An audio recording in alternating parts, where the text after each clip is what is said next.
नमस्कार सभी को। उम्मीद करता हूँ सभी स्वस्थ होंगे। आप सभी का स्वागत है फिजिकल एजुकेटर्स इंडिया पर। इस चैनल पर आपको फिजिकल एजुकेशन कोर्स से संबंधित वीडियो लेक्चर्स और पीडीएफ उपलब्ध करवाए जाएंगे और कम से कम समय में हिंदी इंग्लिश दोनों में आसान भाषाओं में आपको ज़्यादा से ज़्यादा जानकारी प्रदान की जाएगी। तो चलिए दोस्तों, आज की वीडियो शुरू करते हैं। तो दोस्तों, आज अपने पढ़ेंगे एनाटॉमी एंड फिजियोलॉजी के बारे में। एनाटॉमी के अंदर सबसे पहले अपने एनाटॉमी के बारे में पढ़ते हैं। एनाटॉमी शब्द के बारे में, एनाटॉमी शब्द होता है उसमें एना और टॉम दोनों से मिलकर बना है। ये ग्रीक भाषा के शब्द हैं। एना का मतलब होता है अप और टॉम का मतलब होता है टू कट। ठीक है।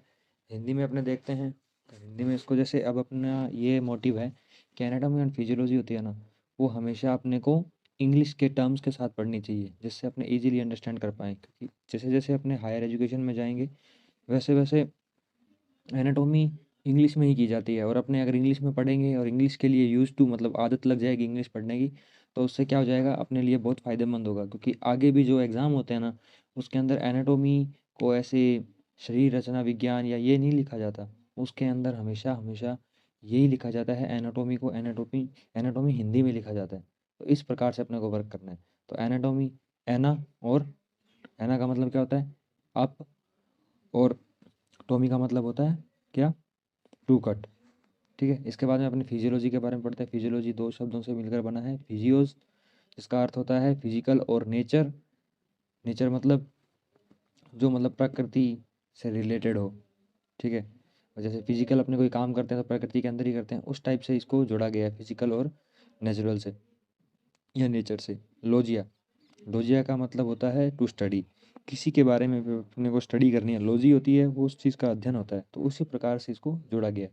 तो फिजियोलॉजी किससे बना है, एक तो फिजियोस से जिसका अर्थ होता है फिजिकल और नेचर। ठीक है, शरीर के बारे में आ जाती है इसकी बात। और लॉजिया, लॉजिया का मतलब क्या होता है, टू स्टडी या अध्ययन करना किसी चीज़ का। इसके बाद में अपने एनाटोमी, एनाटोमी का इंग्लिश के अंदर एक क्या अर्थ माना जाता है, डिसेक्शन। डिसेक्शन का मतलब क्या होता है, एनाटोमी में डिसेक्शन का मतलब है विच्छेदन करना, मतलब अंगों को काटना, काट के उसके बारे में अपने को जानना। इसके बाद अपने पढ़ते हैं कि एनाटोमी किस शब्द से लिया गया है। एनाटोमी ग्रीक भाषा के एनाटोम से लिया गया है। इसके बाद फादर ऑफ एनाटोमी कौन है, देखो दो प्रकार के हैं इसके अंदर। एशियंट फादर किसको माना गया है, हेरोफिलस को। और जो मॉडर्न फादर है वो किसे माना गया है, एंड्रियास वेसालियस को। ठीक है। शरीर रचना विज्ञान के जनक कौन है, हेरोफिलिस प्राचीन, और एंड्रियास वेसालियस, दोनों को माना गया। तो इसके हिसाब से अपने को प्राचीन और आधुनिक के हिसाब से करना है। और अपने को ये भी ध्यान रखना है कि अपने पेपर में क्या पूछ रहा है, आधुनिक पूछ रहा है या प्राचीन पूछ रहा है, वो दोनों एक साथ नहीं पूछेगा।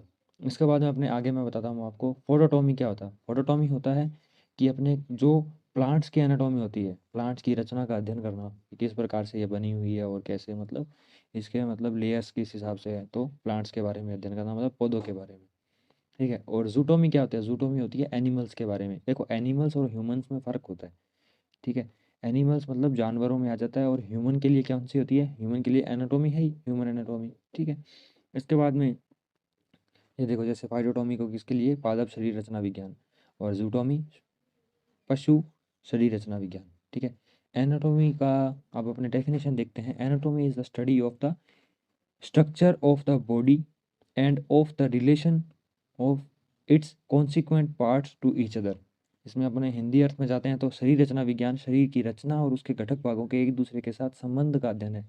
मतलब वो कैसे एक दूसरे से जुड़े हुए हैं, वो किस तरीके से अपने कार्य, या फिर जैसे उनकी रचना क्या है, मतलब उसकी क्या मतलब स्ट्रक्चर है उनकी। ठीक है, किस प्रकार से उनका आकार है, इसके बारे में अपने शरीर रचना विज्ञान या एनाटॉमी में पढ़ते हैं। इसके बाद में अपने देखते हैं human anatomy includes the study of the structure of skeleton, muscles, cell, nerve, blood vessels and the various organs of the body. ठीक है। शरीर के जो अपने मानव शरीर के रचना विज्ञान में क्या है, मानव शरीर के जो अंग होते हैं, कौन सा, कंकाल हो गया, कंकाल तंत्र आता ही है उसमें, मांसपेशियाँ होती है, कोशिका होता है, तंत्रिका तंत्र होता है, या फिर रक्त के बारे में अपने जानकारी लेते हैं, वाहिकाओं के बारे में जानकारी लेते हैं, और मानव शरीर के विभिन्न अंगों की संरचना है क्या, जो जो संरचना है उसके बारे में अध्ययन किया जाता है। फिजियोलॉजी क्या है, physiology is the study of body function, शरीर क्रिया विज्ञान कहते हैं इसको हिंदी के अंदर फिजियोलॉजी। जो शरीर के जो बॉडी है, बॉडी मतलब जो शरीर के जो पार्ट्स हैं उनकी कैसे वो कार्य करते हैं, उनकी कार्य प्रणाली क्या है, उसके बारे में अध्ययन करते हैं अपने फिजियोलॉजी के अंदर। In physiology we study about how our organ systems, tissue, cells, and molecules within work and how their function are put together to maintain our internal environment। इसके अंदर ये कहना चाहता है कि शरीर के जो हमारे अंग है, अंग प्रणालियाँ होती है, ठीक है, अंग होता है, अंग बन के क्या अंग तंत्र बनाते हैं, ठीक है। उसके बाद में ऊतक हो गए, कोशिकाएं हो गई, अणु हो गए, वो कैसे काम करते हैं और उनके अंदर जो अपने जैसे उसके अंदर कुछ ना कुछ तो पाया जाता है ना, मॉलिक्यूल्स, मतलब कुछ ना कुछ अणु होते हैं या फिर कुछ ना कुछ केमिकल्स होते हैं, वो कैसे काम करते हैं उसके बारे में अपने अध्ययन किसमें किया जाता है, शरीर क्रिया विज्ञान के अंदर अध्ययन किया जाता है, ठीक है।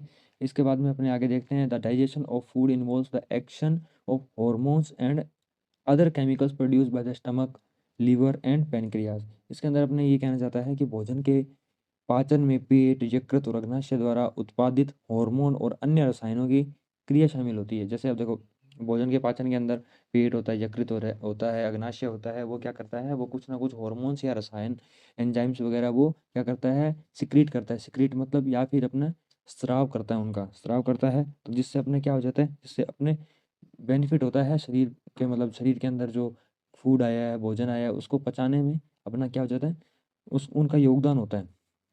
तो इस प्रकार से अपने मतलब ये कैसे क्रिया होती है, किस प्रकार से काम करती है, इसके बारे में अपने स्टडी कर सकते हैं, ठीक है। अब इसके अंदर एक्सरसाइज फिजियोलॉजी, अब इसी का एक पार्ट आ जाता है exercise physiology. Exercise physiology presents the material essential for understanding relevant changes in various mechanism of the body that occur during the onset of exercise. इसमें यह व्यायाम शरीर क्रिया विज्ञान, इसमें क्या होता है, इसमें ये होता है कि व्यायाम की शुरुआत के दौरान होने वाले शरीर के विभिन्न तंत्र में उपयुक्त परिवर्तनों को समझने के लिए आवश्यक सामग्री प्रस्तुत करते हैं। इसके अंदर क्या होता है, जैसे अपने बॉडी, जैसे अपने एक्सरसाइज कर रहे हैं, एक्सरसाइज करते हुए बॉडी में क्या क्या चेंजेस आ जाते हैं उसके बारे में, जैसे ये एक्सरसाइज करने से क्या चेंज आएगा, कौन से बॉडी पे क्या प्रभाव पड़ रहा है, इसके बारे में अपने अध्ययन करते हैं, तो वो किस में आ जाता है, व्यायाम शरीर क्रिया विज्ञान या फिर एक्सरसाइज फिजियोलॉजी के अंदर, ठीक है। अब अपने आगे देखते हैं इसके बारे में। देखो कुछ एडिशनल इन्फॉर्मेशन देता हूँ मैं, जैसे कि इसके बारे में सिक्रीशन, सिक्रीशन होता है ना, मतलब सिक्रीशन मतलब स्राव होना। जैसे हर चीज़ के, हर कोई क्रिया के लिए कोई ना कोई स्राव होता है, स्राव मतलब सिक्रीशन होता है।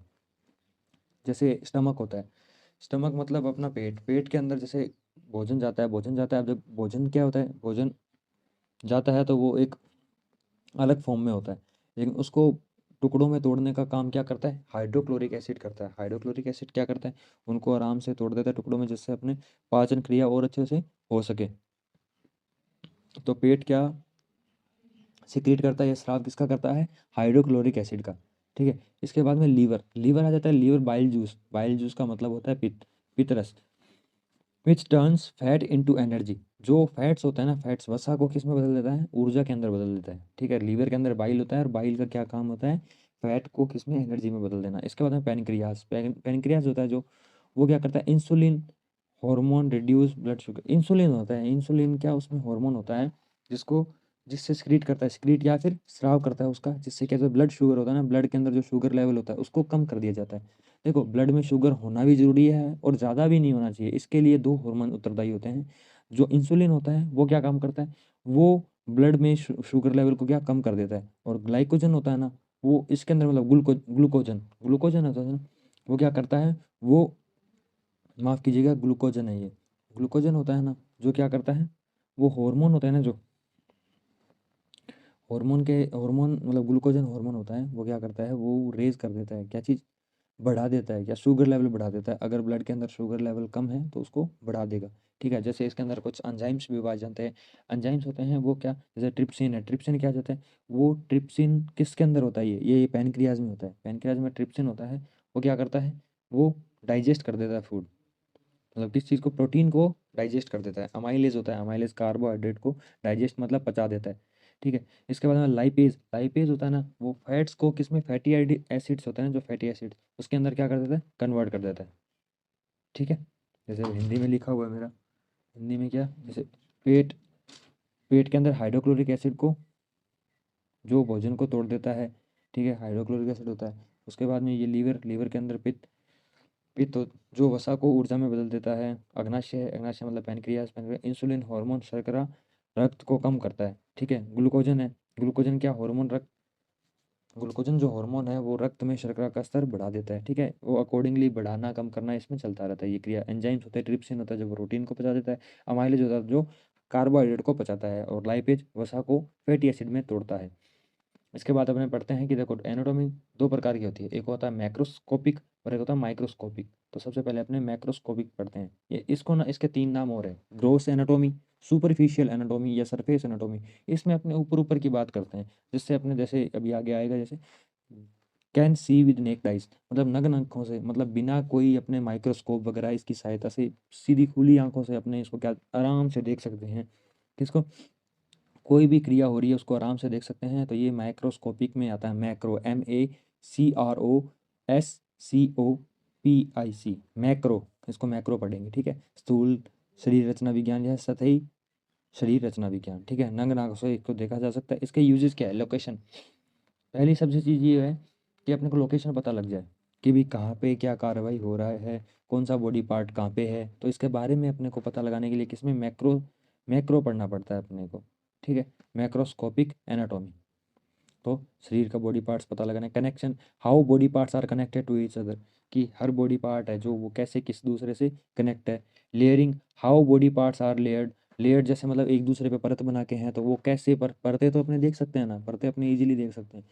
तो इसीलिए बॉडी पार्ट्स कैसे एक दूसरे के ऊपर लेयर बिठा के बैठे हैं, तो इस हिसाब से अपने क्या इसके बारे में पढ़ सकते हैं। इसके बाद में क्या, starting and ending points of body part, body parts के जो शुरुआत के हिस्से हैं और अंत का हिस्सा है उसके बारे में अपनी जानकारी प्राप्त कर सकते हैं। किससे, मैक्रो, क्योंकि अपने बॉडी पार्ट्स तो अपने इजीली देख सकते हैं ना, इस कारण अपने ये मैक्रोस्कोपिक एनाटॉमी पढ़ते हैं। ठीक है, हिंदी में मैंने ये लिख दिया है, उपयोग के स्थान जहाँ शरीर के अंग स्थित है, कनेक्शन, शरीर के अंग एक दूसरे से जुड़े कैसे हैं, कहाँ पे हैं, वो पता लगता है। लेयरिंग, शरीर के अंगों को कैसे लेयर किया जाता है, मतलब एक दूसरे से कैसे जोड़ा जाता है, उनके ऊपर कैसे मतलब लेयर्स बिछाई जाती है, वो स्किन्स की लेयर हो सकती है, प्रोटीन की लेयर हो सकती है, ऐसे करके ऐसे लेयर्स बनी होती है।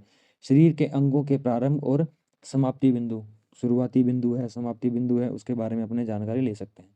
इसके बाद में अपने आगे पढ़ते हैं माइक्रोस्कोपिक, माइक्रो मतलब सूक्ष्म आ जाता है इसके अंदर, the study of cells and tissues of living things at a microscopic level. ठीक है, बहुत ही सूक्ष्म की बात आ जाती है ना, माइक्रोस्कोप पता ही है आपको, सूक्ष्मदर्शी को कहते हैं अपने। तो इस हिसाब से ये कार्य करता है। इसके अंदर अपने इसको क्या कहा जाता है, हिस्टोलॉजी। हिस्टोलॉजी किसका अध्ययन होता है, हिस्टोलॉजी होता है टिश्यूज का अध्ययन। ठीक है, इसको एक तरीके से टिश्यूज का अध्ययन भी कहा जाता है, किसको, माइक्रोस्कोपिक एनाटॉमी को। इसके बाद में अपने आगे देखते हैं, देखो हिंदी में भी लिखा हुआ है, सूक्ष्मदर्शी शरीर रचना विज्ञान, सूक्ष्म स्तर पर जीवित चीज़ों की कोशिकाओं और ऊतकों का अध्ययन करना। ठीक है, इसको हिस्टोलॉजी भी कहा जाता है। इसके यूजेस क्या है, uses, examining cells and tissues, tissues और सेल्स के अपने को उसको अच्छी तरह देख पाएँ। प्रिपेयरिंग सैंपल, सैंपल्स होते हैं, छोटे छोटे सैंपल्स होते हैं ना, उनको माइक्रोस्कोप के अंदर देखते हैं, तो सैंपल्स के बारे में जानकारी प्राप्त कर ली। कंपेयरिंग सैंपल, जैसे सैंपल्स को अपने ले लिया, उसके बाद में एक सैंपल ले लिया, दूसरा सैंपल ले लिया, उन दोनों को उनके बीच में तुलना करना, कौन सा बढ़िया है, कौन सा मतलब उससे बढ़िया है, या कौन सा अपने लिए लाभदायक हो सकता है, इस प्रकार से अपने देखते हैं। मेडिसिन, मेडिसिन के क्षेत्र के अंदर अपने को हर चीज़ के बारे में जानकारी लेनी होती है, जैसे ब्लड टेस्ट भी होता है, तो उसके अंदर माइक्रोस्कोपिक में अंदर आता है ना वो, जैसे ब्लड ग्रुप जानना है या फिर जैसे प्लेटलेट्स जाननी है, तो इस प्रकार से ये मेडिसिन के अंदर भी आ गया। दवाइयों की खोज करनी है तो सब चीज़ें, जैसे एंटीबायोटिक बनानी है, तो ये हर चीज़ का क्या, मेडिसिन के अंदर बहुत ज़रूरी है माइक्रोस्कोपिक का। अब अपने आगे देते हैं, ये पेलियोंटोलॉजी, पेलियोंटोलॉजी ये होता है the scientific study of fossils. Fossils क्या होता है, फोसिल्स होता है जैसे बहुत सालों तक हड्डियाँ जैसे दब के रह जाती है ना नीचे अपने ज़मीन के अंदर, या फिर पेड़ वगैरह होते हैं, ये पुरानी जो कार्बन से बने होते हैं फोसिल्स होते हैं वो। ठीक है, तो उनके बारे में अध्ययन करना। ठीक है, रिसर्च, अब देखो इसके बाद में रिसर्च, जैसे अपन माइक्रोस्कोप से की सहायता से अपने रिसर्च कर पाते हैं, तो ये रिसर्च के अंदर भी बहुत लाभदायक है। अब उपयोग हिंदी में भी लिखे हुए हैं, कोशिकाओं और ऊतकों की जांच करना, नमूने तैयार करना, नमूनों की तुलना करना, दवा, जीवाश्म, जैसे जीवाश्म की है ना ये, तो जीवाश्म होते हैं जो, ठीक है, जो जीवों की राख हो गई या फिर मतलब जो भी अपने कोयले जिससे बनते हैं, उन चीज़ों के बारे में अपने को अध्ययन करना, कि पुराना कैसा था और अब कैसा है, ऐसे करके चीज़ों के बारे में जानना। अनुसंधान, रिसर्च आ ही गया। रिसर्च मतलब नई नई चीज़ों का खोज करना, रिसर्च का मतलब ही नया ज्ञान प्राप्त करना होता है। ठीक है, अब अपने आगे देखते हैं, importance of anatomy and physiology in physical education. शारीरिक शिक्षा में शरीर रचना एवं शरीर विज्ञान का अध्ययन करना या शरीर क्रिया विज्ञान का जो अध्ययन है और क्या महत्व है इसके बारे में अपने को क्या मतलब क्या क्या इसका महत्व है इसके बारे में अपने को अध्ययन करना है। अब क्या है, जैसे नॉलेज ऑफ आवर बॉडी, हमारे शरीर का ज्ञान प्राप्त करना। जैसे anatomy gives us intimate knowledge of the shape, size, location and weight of our internal organs. शरीर रचना विज्ञान हमें आंतरिक अंगों के आकार, स्थान और वजन का गहन अध्ययन करवाती है। ठीक है, गहन अध्ययन देते हैं कि भी कौन सा बॉडी पार्ट कहाँ पे है, कितना साइज है उसका, कितना वेट है, इसके बारे में अपने को जानकारी मिलती है। ठीक है, we study how they function, what affect them and how we keep them in perfect condition. इसमें क्या होता है, हम अध्ययन करते हैं कि वे किस प्रकार कैसे कार्य करते हैं, उन पे क्या प्रभाव पड़ता है जब अपने एक्सरसाइज करते हैं या कैसे भी, और कैसे उनको सही स्थिति और एकदम स्वस्थ रखा जा सकता है, इस पे अपने अध्ययन करते हैं और इसके बारे में अपने नॉलेज गेन करते हैं। किसमें? एनाटॉमी एंड फिजियोलॉजी के अंदर। ठीक है, by understanding our body also help us to build the most appropriate diet exercise. इसमें क्या होता है, जब अपने शरीर को अपने समझ जाते हैं कि कैसा है, किस प्रकार से काम करेगा, कैसे अपनी रिकवरी करेगा, हर चीज़ हो जाती है, उस प्रकार से अपने उसका डाइट भी बनाते हैं। आहार की जो भी मतलब कुछ खाना वगैरह है अपने किस प्रकार से लेंगे, एक जल्दी पचेगा, किस टाइम कौन सा खाना है, वो बने उस हिसाब से करते हैं। और अपने शरीर को समझ कर ही अपने उसकी एक्सरसाइज भी डिसाइड करते हैं कि कौन सी एक्सरसाइज अपने को कैसे बेनिफिट कर सकती है।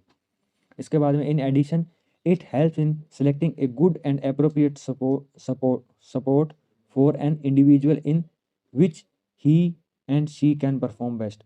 इसके अलावा यह किसी व्यक्ति के लिए एक अच्छा और उपयुक्त खेल चुनने में भी मदद करता है, जिससे वह सर्वश्रेष्ठ प्रदर्शन कर सकता है। जैसे अब अपने देखो, अपने को डाइट का पता लग गया, अपने को एक्सरसाइज का पता लग गया, अपने बॉडी के बारे में सब चीज़ें पता लग गई है, तो अपने लिए ये आसानी हो जाएगी कि अपने कौन से गेम चुने, कौन सी मतलब किस चीज़ में अपने अपना बेस्ट दे सकते हैं। तो इस प्रकार से ना अपने अपनी बॉडी को जान सकते हैं।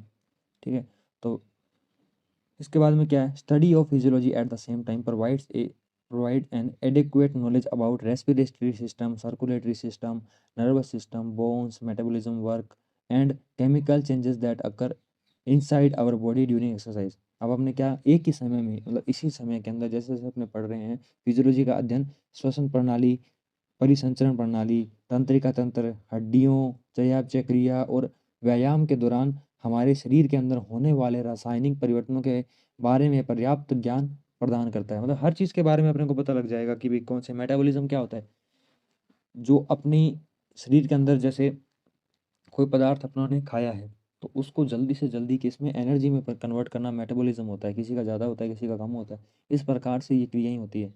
तो अपने को इन चीज़ों के बारे में अपने को नॉलेज मिलती रहती है। Training method can also be plan and execute with this knowledge. Training methods होते हैं जो, उनको भी अपने प्लान कर सकते हैं। इस ज्ञान के साथ प्रशिक्षण विधियों की योजना भी बनाई जाती है और क्रियान्वित की जाती है। मतलब इसको बनाया जाता है और इसको लगातार इसको अपने मतलब पहले डिज़ाइन कर लेंगे, डिज़ाइन करने के बाद में जैसे प्लानिंग होती है, प्लानिंग करने के बाद में उसको एग्जीक्यूट करते हैं, मतलब इसको लगातार या क्रियान्वित किया जाता है, इसको चलाया जाता है, उस चीज़ को धरातल पर वापस मतलब ऐसे लाया जाता है कि कैसे इसको कर सकते हैं अपने। अब अपने दूसरा इसका पॉइंट देखते हैं, सेलेक्टिंग ऑफ स्पोर्ट्स, मतलब खेल का चयन करना। Though we have same number of bones and organs, our anatomical and physical capabilities are all different and unique. If an individual is quite aware about his and her anatomy and physiological limits, then one can bring out a skilled sports person in them। ठीक है, इसका मतलब है यद्यपि हमारी हड्डियाँ या हड्डियों या अंगों की संख्या का समान है, हमारी शारीरिक संरचना और शारीरिक क्षमताएं भी अलग अलग हैं और अद्वितीय हैं। मतलब देखो, हड्डियाँ एकदम सेम है, अंगों की संख्या भी समान होती है, लेकिन शरीर की संरचना अलग होती है, शरीर की क्षमताएं अलग अलग होती है। यदि कोई व्यक्ति अपनी शरीर रचना और शरीर की जो सीमाएं होती है उसके बारे में पूरी तरह जागरूक हो जाता है ना, मतलब उसको जानकारी मिल जाएगी अपनी बॉडी के बारे में, तो उसके अंदर एक जो एकदम परफेक्ट प्लेयर होता है ना, एक कुशल खिलाड़ी जिसको मतलब सब चीज़ें आती है, स्किल्ड प्लेयर होता है, तो उसके बारे में उसको पता लग जाता है अपनी बॉडी की, कब मैं कहाँ पे कैसे मूव करवाऊँ। जैसे अपने जब उसको जैसे ज़रूरत होती है, जैसे उसको पता है कि मेरे लेग्स में पावर ज़्यादा है तो वो जंप वगैरह तेज़ी से सारे काम कर सकता है। तो इस प्रकार से ना उसे खुद के बारे में पता लग जाता है और वो खेल को भी चुन पाता है। जैसे अभी उदाहरण के लिए sprint like 100 metre 200 metre is best event for individual having fast twitch fibres in comparison to slow twitch fibres. देखो, जिस इंसान के अंदर फास्ट ट्विच फाइबर्स ज़्यादा है ना, तो वो क्या स्प्रिंटिंग के जो भी रेसेस होते हैं, स्प्रिंट्स होती है या स्प्रिंटिंग इवेंट्स होता है, उनके अंदर बहुत अच्छा परफॉर्म करता है। ये अपने देखा है स्लो ट्विच फाइबर्स के कंपैरिजन के अंदर। ठीक है, फास्ट ट्विच वाले होते हैं वो स्प्रिंटिंग रेसेस में बहुत अच्छे होते हैं। जो स्लो ट्विच फाइबर्स वाले होते हैं ना, वो क्या होते हैं, वो मैराथन रनर्स बनते हैं। वो मतलब देर तक कोई भी क्रिया करते हैं ना, एंड्योरेंस की जो क्रिया होती है उसके लिए वो जाने जाते हैं। ठीक है, तो दोनों बता दिए। फास्ट ट्विच फाइबर्स होते हैं वो किस कलर में होते हैं, वो वाइट कलर के होते हैं, और जो स्लो ट्विच फाइबर होते हैं वो किसमें, रेड कलर के होते हैं। इस चीज़ का ध्यान रखना। और एक और एग्जांपल अपने लेके चलते हैं, gymnastic can not be thick muscle, they need more flexibility of motion, so gymnastics is usually taken up by those with nimble bodies. देखो, जो जिमनास्ट होते हैं उनकी कोई मांसपेशियां बड़ी बड़ी नहीं होती, वो मोटी मांसपेशियों वाले नहीं होते। उनके शरीर के अंदर क्या, लचीलेपन, फ्लेक्सिबिलिटी की ज़्यादा जरूरत होती है। इसलिए जिम्नास्टिक होते हैं ना, वो ज़्यादातर लोग कौन से फुर्तीले होते हैं ना, फुर्तीले शरीर के होते हैं, वो लोग ज़्यादातर जिम्नास्टिक्स अच्छे से कर पाते हैं और उसके अंदर जीत पाते हैं। और इसके बाद में तीसरा पॉइंट आ जाता है, prevention sports injuries. Injuries are very common in sports, whether it be strain, cramp, pulled muscle, fractures, dislocation of the joints. तो देखो, खेल में लगने वाली चोटों से बचाव कर सकते हैं। वे अपने बॉडी के बारे में जान जाएंगे, कैसे क्या मूव करता है, क्या चीज़ कैसे होती है। तो ऐसे इससे क्या हो जाता है, अपने जो चोटें लगती है उसको कम किया जा सकता है। खेलों में चोटें बहुत आम हैं, चाहे वे तनाव से किसी के मतलब स्ट्रेन आ गया, ऐंठन आ गया। ऐंठन मतलब जैसे अपने ऐंठन जो क्रैम्प्स होते हैं ना, वो किस कारण आते हैं, वो अपने कम पानी पीते हैं, ढंग से वार्म अप नहीं करते, तो इन चीज़ों के कारण क्या अपने क्रैम्प आ जाते हैं। इन चीज़ों का अपने को ध्यान रखना पड़ता है। ऐंठन होगी, मांसपेशियों में खिंचाव आ जाते हैं, फ्रैक्चर्स, जोड़ों की अव्यवस्था, जैसे डिसलोकेट हो गया जॉइंट, जिस जगह होना चाहिए वहाँ नहीं, उससे दूसरी जगह अगर मूव हो गया, या मतलब जॉइंट से आगे बढ़ गया, तो ये डिसलोकेशन होता है। ठीक है, तो ये चीज़ें होती है, ये खेलों में आम बात है ये तो इसके बारे में अगर अपने बॉडी के बारे में जानेंगे तो इनका इलाज भी ढंग से कर सकते हैं और चोटों से बच भी सकते हैं। If we have a proper knowledge of our body organs and their functioning, we can provide the avoid the sorry we can avoid the chances of injuries. Definitely a fit body gives a better performance. इसके अंदर अब अपने आगे देखते हैं, यदि हमें शरीर के अंगों और उनकी कार्यप्रणाली का उचित ज्ञान हो तो हम चोट लगने की संभावना से बच सकते हैं। निश्चित रूप से एक फिट शरीर बेहतर प्रदर्शन देता है। ठीक है, फिट शरीर होता है वो एकदम परफेक्ट अपने को परफॉर्मेंस ला के देता है। इसके बाद में अपने आगे पढ़ते हैं, protective equipments can be design and manufacture only after the educate knowledge of anatomy and physiology. They protect of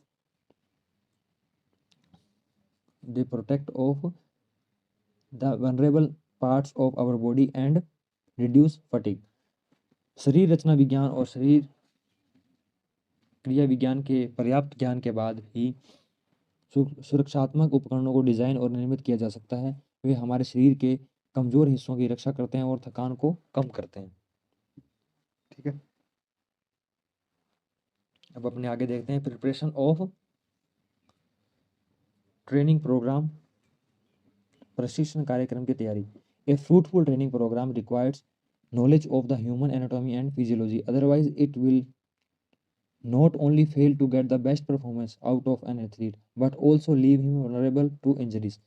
इसका क्या अर्थ है, एक सार्थक प्रशिक्षण कार्यक्रम के लिए मानव शरीर रचना विज्ञान और मानव क्रिया विज्ञान के ज्ञान की आवश्यकता होती है, अन्यथा यह न केवल एक एथलीट से सर्वश्रेष्ठ प्रदर्शन प्राप्त करने में विफल रहेगा, बल्कि उसे चोटों के प्रति भी संवेदनशील बना देगा।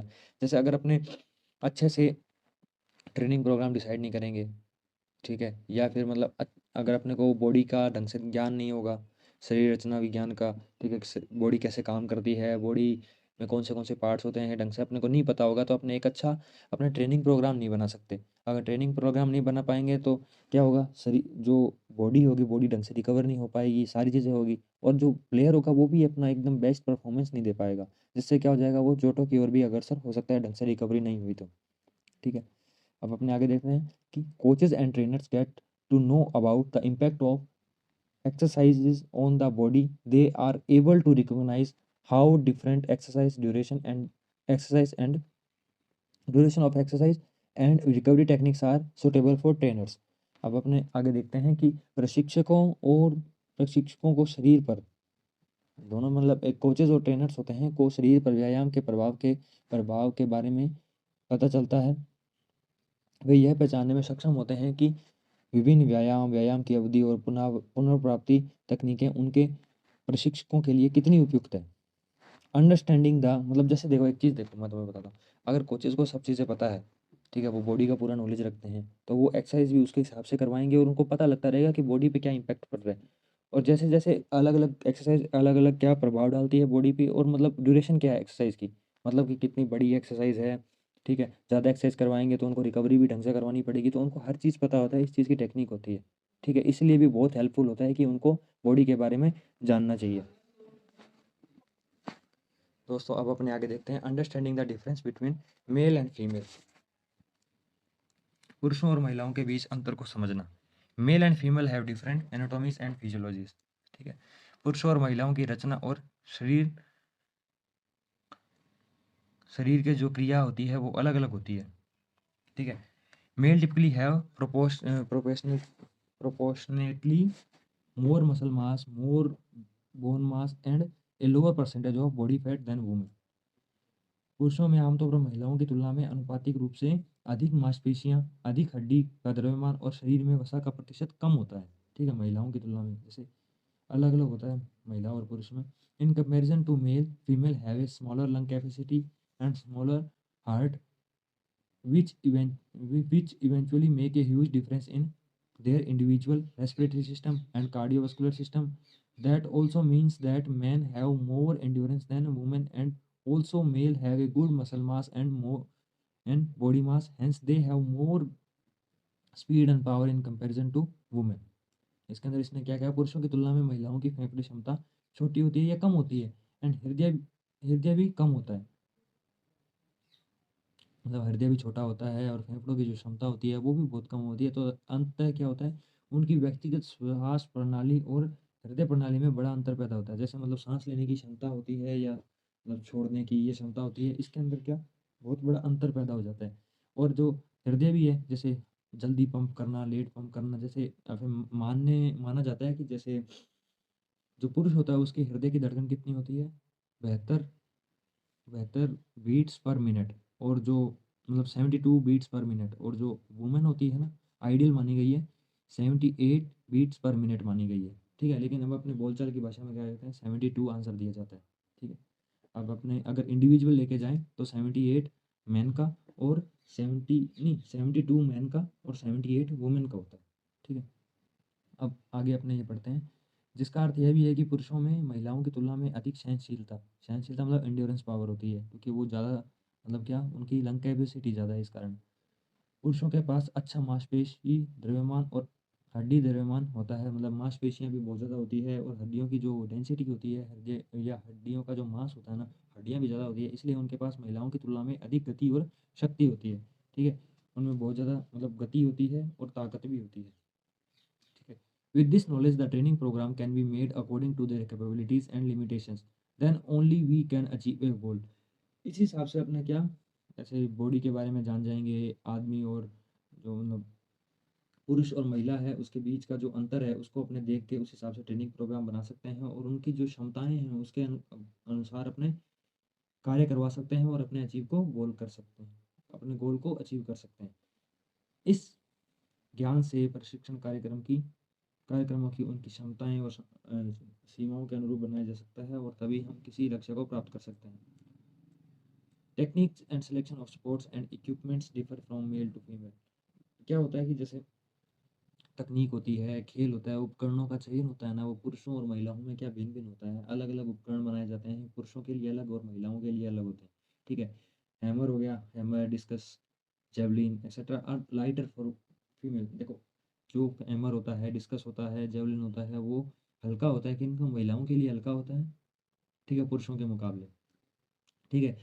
वही वही women have 100 metre hurdle event, man have both 100 metre hurdle होता है, 110 हर्डल होता है, 110 metre hurdle. Also the height of the hurdle varies from man to women, ठीक है। क्या होता है कि भाई 100 मीटर की हर्डल रेस होती है किसकी, वुमेन्स की, और जो पुरुष होते हैं उनकी 100 मीटर की भी होती है, मतलब 100 मीटर की भी होती है और 110 मीटर की भी होती है। और क्या देखो उसके अंदर ये भी अपने हाइट का भी ध्यान रखा जाता है कि जो पुरुषों की हाइट है, जो पुरुषों की हाइट है वो हर्डल की ज़्यादा रखी जाती है और महिलाओं की हर्डल्स की हाइट कम रखी जाती है। ठीक है, इसके अंदर आप देख लो सारा टोटल अपने हिंदी में भी लिखा हुआ है। इसके बाद में अपने आगे देखते हैं सिलेक्शन ऑफ इक्विपमेंट्स, उपकरणों का चयन। With the help of anatomy and physiology, we get to know about our body organs and how they function when we do exercise or participate in a competitive sports. शरीर रचना विज्ञान और शरीर क्रिया विज्ञान की मदद से हमें अपने शरीर के अंगों के बारे में पता चलता है, और जब हम व्यायाम करते हैं या किसी स्पर्धा प्रतिस्पर्धा खेल में भाग लेते हैं तो वे कैसे कार्य करते हैं, इसके बारे में सारी चीज़ें अपने पता लग जाती है कि बॉडी ऑर्गन्स कैसे काम करेंगे, कैसे वो अपने एक्यूरेटली उनको वर्क कर सकते हैं, और एक जो प्रतिस्पर्धा मतलब अच्छा एक कंपटीशन वाला खेल है उसमें हम उन्हें कैसे बेस्ट प्रदर्शन दे सकते हैं, इसके बारे में अपने को पता लग जाता है। With this knowledge, one gets an idea about the requirement of equipments to play efficiently and without any fear of injury that may happen while playing. इसमें क्या, इस ज्ञान से व्यक्ति को कुशलतापूर्वक खेलते समय होने वाली चोटों के डर के बिना खेलने के लिए उपकरणों की आवश्यकता के बारे में पता चलता है। ठीक है, जैसे अब अपने बॉडी के हिसाब से कोई सा बॉडी का पार्ट एकदम कमज़ोर होता है उसके लिए अपने को अच्छे उपकरण की ज़रूरत पड़ती है। तो ये चीज़ें अपने को अपने जब अपने बॉडी के बारे में पढ़ेंगे तब पता लगता है कि कौन सा अपने कमज़ोर है, कौन सा ताकतवर है, किसके लिए कौन सा इक्विपमेंट की ज़रूरत पड़ेगी, कौन सा उपकरण हमें किस समय ज़रूरत पड़ जाए, वो अपने बॉडी के ज्ञान के बॉडी के बारे में अपने को ज्ञान होगा तभी पता लगता है। आगे देखते हैं, जैसे एग्जांपल के तौर पर sprinters will run more effectively in spikes which provides friction eventually this will put less stress on the calf muscle and they can sprint faster. जो स्प्रिंटर्स होते हैं वो स्पाइक में अधिक प्रभावी ढंग से दौड़ेंगे, जो घर्षण प्रदान करता है वो उनको फ्रिक्शन प्रदान करता है, जिससे वो क्या करते हैं, इससे वो जल्दी से जल्दी गति प्रदान कर लेते हैं, उनको मिल जाती है गति। अंततः इससे पिंडली की मांसपेशी पर कम दबाव पड़ता है, उनकी जो काफ मसल्स होते हैं, जो पिंडली के मसल होते हैं, उनको कम दबाव पड़ता है और वे तेजी से दौड़ पाते हैं। ठीक है, जब स्प्रिंटर्स दौड़ते हैं, जब स्टार्ट लेते हैं तो उसके अंदर न्यूटन का कौन सा तीसरा नियम लगता है, किसको, एक्शन रिएक्शन का नियम लगता है। इसके बाद में अपने आगे देखते हैं सम सेफ्टी इक्विपमेंट्स, ग्लव्स हो गए, फोरहेड गार्ड हो गया, can be design and manufacture to prevent injury while boxing. Boxing के समय क्या होता है, बॉक्सिंग के समय अपने को फोरहेड मतलब माथे के गार्ड की भी जरूरत पड़ती है, और साथ में क्या जो ग्लव्स होते हैं उनकी भी जरूरत पड़ती है। तो वो अपने क्या जिस हिसाब से अपने अपने शरीर के बारे में जानते जाएंगे उस हिसाब से अपने को, जैसे हेड होता है मतलब अपने को जो अपना सिर होता है उसको बहुत मतलब बहुत ही नाजुक होता है और उसको बचाना पड़ता है, क्योंकि इसके अंदर अपना क्या दिमाग है, अपना मस्तिष्क इसी के अंदर है। तो इसलिए हमें खेल के साथ साथ उसकी सुरक्षा का भी ध्यान देना चाहिए अपनी बॉडी का। वो अपने आगे देखते हैं रिहेबिलिटेशन एंड फर्स्ट एड, पुनर्वास एंड प्राथमिक चिकित्सा। In spite of wearing the best protective gears, injuries might occur due two factors not under our control. देखो, चाहे कितना भी अपने कुछ भी सर्वोत्तम सुरक्षात्मक गियर पहन ले या कुछ भी कर लें तो इंजरी देखो दुर्भाग्यवश हो ही जाती है कभी ना कभी, हमारे नियंत्रण में नहीं है ये चीज़ें। ठीक है, कैसे न कैसे लग ही जाती है। तो फिर क्या करना है अपने को, effective and safe rehabilitation can be implemented with a thorough knowledge of our bones, joints, ligament, tendons, muscles and whichever part has been affected. ठीक है, क्या होता है हमारी हड्डियों के बारे में, हमारे जोड़ों के बारे में, स्नायु बंधन जैसे मतलब क्या, स्नायु बंधन का मतलब क्या हो गया, लिगामेंट्स हो गए, टेंडन हो गया, मांसपेशियाँ, और जो भी हिस्सा प्रभावित हुआ है उसके बारे में गहन जानकारी होगा, अपने को ज्ञान होगा ना, तो अपने उसका क्या कर सकते हैं, प्रभावी रूप से उसका या उसको सुरक्षित कर सकते हैं, उसका पुनर्वास लागू किया जा सकता है। पुनर्वास मतलब क्या होता है, जैसे चोट के बारे में, चोट के बाद में अपने को वापस रिकवरी का जो वक्त होता है उसको पुनर्वास कहते हैं। ठीक है, जो एक्सरसाइज के द्वारा उसको सही किया जाता है, रेस्ट के द्वारा सही किया जाता है। ठीक है, सारी चीज़ें अपने क्या रेस्ट के द्वारा पूरी तरह ठीक नहीं होता, बॉडी को दोबारा उसी सेंसेशन में लाने के लिए अपने को दोबारा एक्सरसाइज करनी पड़ती है, पहले स्लो से स्लो स्लो स्लो करते करते अपने को धीरे धीरे बढ़ाना पड़ता है, और अब बाद में अपने को स्ट्रेंथ डेवलप करनी पड़ती है। ठीक है, तो ये किस में होता है, रिहेबिलिटेशन के अंदर ये आती है चीज़ें। Provision of first aid can reduce the impact of wounds injuries but it should be done correctly, improper diagnosis will in fact aggravate the issue rather than help in। ठीक है, क्या होता है कि प्राथमिक चिकित्सा का प्रावधान घावों और चोटों के प्रभाव को कम कर सकता है, लेकिन यह सही ढंग से किया जाना चाहिए। अनुचित निदान वास्तव में समस्या को मदद के बजाय बढ़ा देगा। देखो, अगर अपने सब चीज़ें कर लेते हैं, फर्स्ट एड लगा दी, सब चीज़ें कर ली, लेकिन अगर अपने उनको सही तरीके से नहीं किया तो वो उस चोट को कम करने की जगह बढ़ा भी सकता है। तो इस चीज़ का अपने को ध्यान रखना है। इसके बाद में करेक्टिव स्पोर्ट्स मसाज थेरेपी, सुधारात्मक खेल मालिश थेरेपी। इसमें क्या होगा, the purpose of sports massage is to undo damage created by strenuous exercises and training schedule. खेल मालिश का उद्देश्य कठिन व्यायाम और प्रशिक्षण कार्यक्रम से उत्पन्न क्षति को कम करना है। ठीक है।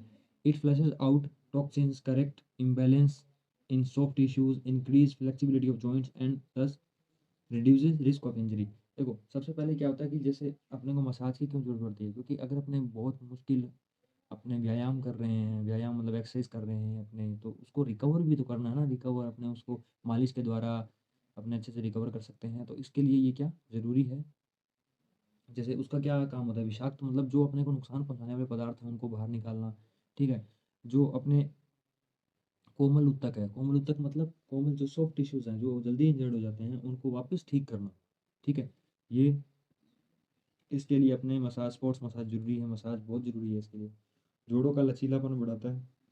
देखो, मसाज के अंदर बहुत चीज़ आ जाती है, स्ट्रेचिंग भी आ जाती है, अच्छी तरह स्ट्रेच करना, जिससे कि आपने फ्लेक्सिबिलिटी बढ़ेगी। फ्लेक्सिबिलिटी बढ़ेगी तो इंजरी के बहुत कम चांस हो जाते हैं, क्योंकि उस पर लोड नहीं पड़ता फिर मसल पे एक साथ बहुत ज़्यादा। इस प्रकार चोट के जो जोखिम होते हैं उनको कम कर दिया जाता है। However, improper sports massage might cause new injuries or worsen existing ones. So, both technical skills and knowledge of anatomy are needed. हालांकि अनुचित खेल मालिश से नई चोटें लग सकती है या मौजूदा चोटें और भी बदतर हो सकती है। ठीक है। अगर अपने सही तरीके से अपने इसको मालिश को अपने ढंग से नहीं करेंगे ना, तो जो नई चोटें हैं वो भी लग सकती है, या मौजूदा चोटें हैं ना वो भी और ज़्यादा खराब हो सकती है, और ज़्यादा खराब हो सकती है। इसलिए अपने को तकनीकी कौशल और शरीर रचना विज्ञान का ज्ञान अपने को होना चाहिए।